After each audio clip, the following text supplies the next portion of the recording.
Friends, আমার চ্যানেলে আপনাদের সবারই ওয়েলকাম।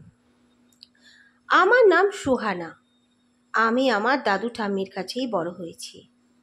আমার মা আমি যখন 1 বছর বয়সে তখনই আমাদের ছেড়ে উপরে আকাশ গঙ্গায় চলে গেছে। তারপরে বিয়ে আমার বাবার মা মরার 1 বছর পরে একটি অন্য মহিলার সাথে বাবার বিয়ে হলো। সেই যে আমার সৎ মা, সে আমাকে কিন্তু একদম ভালোবাসলো না। আমাকে নিজের থেকে সব সময় দূর দূর করাতে ঠাকুমা দাদুও দেখতো। তাই তাকে আমার ঠাকুমা নিজের ছেলের কাছে কি আমার বাবার কাছে শহরে বলল নিয়ে যা। তারপর আমি দাদু ঠাকুমার কাছেই বড় হয়ে উঠি। আমার ঠাকুমা দাদুই আমার মা বাবা। ঠাকুমা বলতো যে আমাকে তো ঠাকুর মেয়ে দেয়নি, তাই নাতনির রূপে মেয়ে দিয়েছে। আমার ঠাম্মা আমি যখন ম্যাট্রিক দিয়ে দিয়েছি আমার বিয়ে ঠিকঠাক হলো। বাবাকে বলল যে মেয়ের বিয়ে ঠিকঠাক হচ্ছে, তুই কিছু একটুখানি যদি করতে পারিস। বাবা বলল হ্যাঁ, আমি খাবার খরচাটুকু দেবো। সবাই ঘরে এলো। সৎমা বলল যে গয়নাগাটি যত আমার মায়ের আর আমার ঠাম্মার গয়নাগাটি জেনে শুনে তখন বলতে লাগলো সৎমা, আমারও তো 2টো মেয়ে আছে, আমার মেয়েদের কি কোনো অধিকার নেই? তোমাদের দুটো জমিন আছে, তোমাদের ঘর, তোমাদের গয়না, সে থেকে কি আমার মেয়েদের কোনো অধিকার নেই? এইসব করে ঝগড়াঝাটি করে মা আর সৎমা আর বাবা 2 মেয়ে নিয়ে শহরে চলে গেল। বাবা বলল আর তোমাদের সঙ্গে আমার কোনো সম্বন্ধ নেই, কোনো সম্পর্ক নেই। একদম সম্পর্ক ভেঙে দিয়ে বাবা চলে গেল। যাই হোক, তখন আমার দাদু ঠাম্মা তো খুবই কষ্ট পেল। দাদু তো ভীষণ ভেঙে গেল। আমার দাদুর একটা যে আমাদের ছিল, যেখান দিয়ে শহর যাওয়ার রাস্তাটা যে ছিল, সেই রাস্তায় আমার দাদুর একটা দোকানও ছিল, যে দোকানটাও ভাড়া দিয়েছিল। তখন আমার দাদু বলল কোনো কথা নয়, ওই যে দোকানটা আছে সে দোকানে তার আমি যাই না, ভাড়া দিয়ে রেখেছি, আমি সে দোকানটা বিক্রি করে দেবো। যে বসে সে অনেক দিন ধরে বলছেও আমাকে, যদি দোকানটা বিক্রি করেন তো ভীষণ ভালো হয়, আমি তাকে বিক্রি করে দেবো, আর তোর খাওয়া দাওয়ার খরচার কোনো চিন্তা নেই। সব ঠিকঠাক হয়ে গেল মা দুর্গার আশীর্বাদে। তারপরে আমাদের বিয়ের দিন কিন্তু পাকাপাকি হয়েছিল না। আমার ঠাম্মা খাওয়া দাওয়ার পরে নিজের পান খেতে যাচ্ছিল, বসে বসে সে পান খাচ্ছিল। হঠাৎ করে তার কাশি উঠল। কাশি উঠে শটাং সে একদম বিছানায় তলিয়ে গেল। আমি দাদু দৌড়ে এলাম, এত কাশছিল তখন। আমরা জল টল দিয়ে পিঠে টিঠে মারছিলাম। তারপরে দাদু শিগগিরই আশেপাশে লোকের সঙ্গে মিলে তাকে নিয়ে গেল হসপিটালে গিয়ে যাতে সাথেই ডক্টর বলল না, ইনি আর নেই। সে তো কান্নাকাটি আমার আর দাদুর, কি করব। তবুও ধীরে ধীরে আমরা জীবনটাকে আগাবার জন্য চেষ্টা করছিলাম। তারপরে দাদু বলল এবার তো তোর ঠাম্মার 1 বছর হয়ে গেল, এবার বিয়ের পাকাপাকিটা করে দিই, তোর বিয়েটা দিয়ে দিই, আমি বা কতদিন থাকবো।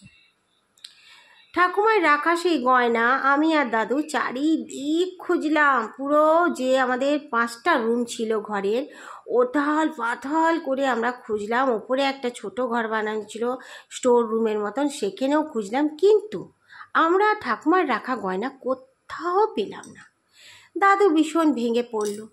তারপরে দাদু বলল খাওয়া দাওয়ার খরচা তো আমি জুটিয়ে নেব, ও দোকান কিনবে বলেছে, আমি সব, আর হাতে একটু টাকা থাকতো, এই গয়নাটা না পেলে তখন আমাকে গয়নাটাও বানাতে হবে। ঠিক আছে, কোনো কথা নয়। ছেলে পক্ষর বালারা কিছুটা শুনলো জানলো আর বলল যে গয়নার জন্য অত চিন্তা করার দরকার নেই, আপনি ভালোভাবে বিয়েটা দিন মেয়ের, তাতেও আমাদের হবে, আমাদের মেয়েকে খুব পছন্দ। ঠাকুর তো ছোট থেকে মা বাবার প্রেম দেয়নি, ওই দাদু ঠাকুমাকেই মা বাবা জানি, তাই বোধহয় মা মুখের দিকে তাকিয়ে এমন শ্বশুরঘর দিয়েছে। যাই হোক, তারপরে আমার দাদু সব ঠিকঠাক করছিল।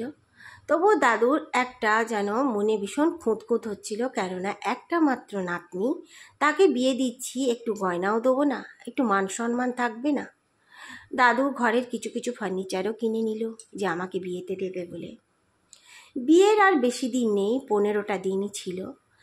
আমরা যতটা পেরেছিলাম, যা আমার হাতে গয়না একটু একটু ছিল আমার ঠাকুমারই দিয়া। সেই গয়না পরেই বিয়ে করতে বলল আমার যে শ্বশুর ঘরের লোকেরা, আমার শাশুড়ি, আর বলল চিন্তা করবি না মা, যে গয়না আমার বড় ছেলের বউকে দেবার আমি সেসব গয়না তোকে পরিয়েই নিয়ে যাব। সব ঠিকঠাক হয়ে গেছে। হঠাৎ করে আমি রাত্রিরে দেখছি যে আমার ঘুম আসছিল না। আমার যে রুমে আমি শুয়ে রয়েছি আর দাদু খাটে শুতো এক পাশের খাটে, আমি এক পাশের খাটে, দেখছি আমার খাটের সামনে জানলাটাতে দুটো হাত আর শাখা পলা সব কিছু পড়ে রয়েছে। আমি হঠাৎ ভেবেছি বাবা এ কী রে, মেন দরজাটা যে সাদর দরজাটা দিয়ে বন্ধ, জানলার দিকে কোনো মহিলা এলো কি করে? কেননা পুরো বাউন্ডারি করে, খোলামেলা তো কিছু ছিল না। আমাদের ওই বাউন্ডারিতে বেশ নারকেল গাছটা সব কিছুই ছিল। তখন আমি উঠে বসতেই সে পেছন ঘুরে হাঁটা দিল। আমার যেন মনে হলো ঠাম্মা। আমি 3 বার ডাকলাম ঠাম্মা, ও ঠাম্মা, ঠাম্মা, কিন্তু সে কোনো সাড়া দিল না। কিন্তু দাঁড়িয়ে সে পেছনে মুড়েও দেখল না। আমি দরজাটা টুক করে খুলে তার পেছন দিকে যেতে গেলাম তো সে গোয়াল ঘরের দিকে যাচ্ছে। সে গোয়াল ঘরে 5 বছর ধরে কোনো গরু নেই, কিন্তু গরু না থাকলেও গরুদের খাবার দেওয়ার জন্য যে ট্যাঙ্কি ফ্যাঙ্কি বানানো ছিল সেগুলো এখনও সেখানে। আমি দেখছি গোয়াল ঘরে সে যাচ্ছে, আমি তার পিছু পিছু গেলাম। যাবার পরে দেখছি ঠাম্মা ওই গোয়াল ঘরে যে ট্যাঙ্কিটা তার দিকে সে হাত দেখালো। আমি আবার ডাকলাম ঠাম্মা, ও ঠাম্মা তুমি না গো, কিন্তু ঠাম্মা কিছু বলল না, অন্ধকারে যেন মিলিয়ে গেল। ঠাম্মা ওখানে বারবার হাত দেখাবার মানে আমি কিছু বুঝতে পারলাম না। তবু কিছু কিছু ওপরে যে ছিল ওগুলোকে হাঁটিয়ে সাটিয়ে দেখছি একটা টিনের বাক্স। হাত দিলাম কিন্তু অন্ধকারে কিছু বুঝতে পারলাম না। ছুটতে এসে নিজের টর্চটা নিয়ে দেখলাম ওখানে একটা সিন্দুক রয়েছে, যে সিন্দুক আমি ছোটোবেলায় ঠাকুমার খাটের নিচে দেখতাম, কিন্তু এখন সেটা এখানে। সত্যি তো, এই সিন্দুকটা তো আমি আর দাদু মনেই করতে পারিনি। মনে মনে ভাবলাম ও সিন্দুকটা খুলবো, ঠিক তখনই আমার দাদুর নাম করে আমাকে ডাকছে। আমাকে ঘরে বলতো বাবলি, বাবলি, বাবলি, বাবলি। আমি ভাবলাম মা দাদু উঠে গেছে। দাদুর পায়ে ভীষণ ব্যথা ছিল। তখন আমি ছুটে দাদুর কাছে আসছি, দেখছি দাদু বেশ ছুটতে ছুটতেই আমার কাছে আসছে। দাদু এসে বলছে তোর ঠাম্মা এসেছিল রে, বলল গোয়াল ঘরে নাকি সিন্দুকটা আছে, যেতে তোর সারা গয়নাগাটি। আমি বললাম তুমি স্বপ্ন দেখেছ? হ্যাঁ। তখন আমি ভাবলাম আমি তো স্বপ্ন দেখিনি, আমি তো সটাং আমার ঠাম্মাকে জানলায় দাঁড়ানো দেখলাম।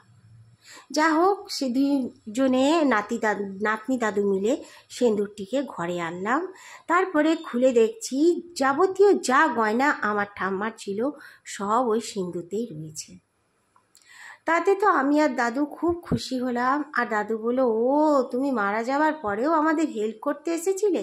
হাউ হাউ করে দাদু সেদিনকে ঠাম্মার জন্যে কাঁদল। তারপরে কিছুদিনের মাথায় আমার বিয়ের দিন ঠিকঠাক হয়ে বিয়ে হয়ে গেল।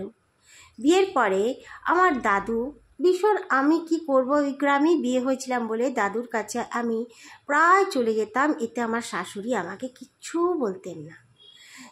যাবতীয় খাবার দাবার বানাতো, আমার শাশুড়িও বানাতো, বলতো যাও বৌমা নিজের দাদুকে দিয়ে এসো। আমার স্বামী স্কুলের টিচার ছিল, ভালো আয় ইনকাম সব কিছু, ভীষণই সুখে শান্তিতে দিনটা আমাদের কাটছিল। আমার বিয়ের 3 বছর পরে আমার দাদু মারা যায়।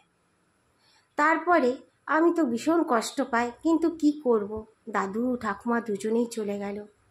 দাদু যাবার 2 বছর পরে, আমি বিয়ের 5 বছর পরে এক মেয়ের মা হলাম। ভীষণ খুশি হলাম। আমার ঠাকুমার নাম ছিল দীপালি। আমি শাশুড়িকে বললাম এর নাম দীপালি দিতে পারি? ঠাম্মা বলল, আমার শাশুড়ি বলল যে নিশ্চয়ই। তার নাম আমরা দীপালি দিলাম, আর দীপু দীপু বলেই তাকে ডাকি। বিশ্বাস করবেন না বন্ধুরা, আমার ঠাম্মা হাতে যে দাগ ছিল একটা ডান হাতে কালো মতন, মেয়েরও সেম ওই দাগ। আমার ঠাম্মার একবার হঠাৎ করে শরীর খারাপে একটুখানি মুখ বেগে গেছিল, তখন পড়ে গেছিল, তার গালে একটা মানে স্পট হয়ে গেছিলো, পড়ে সেই রক্তচাপ হয়ে তারপরে ওই দাগটা গেছিল না। ওই দাগটাও যেন উভরানো আমার মেয়ের মুখে। আমি এক একবার ভীষণ খুশি হয়ে আমার মেয়ে আমাকে নাম ধরে ডাকে, যেমন আমার ঠাম্মা ডাকত। বন্ধুরা, সবাই আমায় আশীর্বাদ করুন যে আমি আগের জীবন যতটাই কাটি ভীষণ সুখে শান্তিতে নিজের পরিবারের সঙ্গেই কাটি।